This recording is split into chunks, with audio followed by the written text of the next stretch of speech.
এখনকার মহালয়া ভাই, সে যে কি সর্বনাশেই জিনিসপত্র হয় ভাই এখন।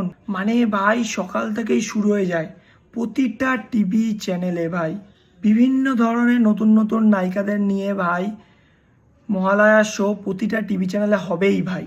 আর ভাই সে যে কি লেভেলের মহালয়া দেখায় ভাই, যে কি আর বলবো ভাই।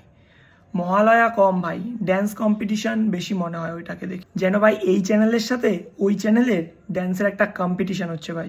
মানে ভাই ওই মহালয়াটার বেশিরভাগ টাইমে তুমি খালি ড্যান্সই দেখতে পারবে ভাই, খালি ড্যান্সই দেখতে পারবে ভাই। আর ভাই ওই সেম শো ওই দিন পুরো যেই সকাল থেকে যেই শুরু হয়, সকাল থেকে ফুল সারা দিন ভাই রিপিট টেলিকাস্ট করেই যাবে করেই যাবে করেই যাবে প্রতিটা চ্যানেলে। এইসব ভাই এখনকার সময় এগুলো কোনো মহালয়া না ভাই। মহালয়া হবে ভাই ভোর 4টের সময় ঘুম থেকে ওঠো, বীরেন্দ্র কিশোর ভদ্রের লেখা মহালয়া চণ্ডীপাঠ শোনো ভাই। ওইটা ভাই একটা আলাদা লেভেলের শান্তি ভাই, ওটাই হচ্ছে ভাই একটা আসল মহালয়া ভাই। ওর সামনে ভাই এইসব টিভি শো এইসব হ্যান ত্যান ভাই কিচ্ছু না ভাই, কিচ্ছু না।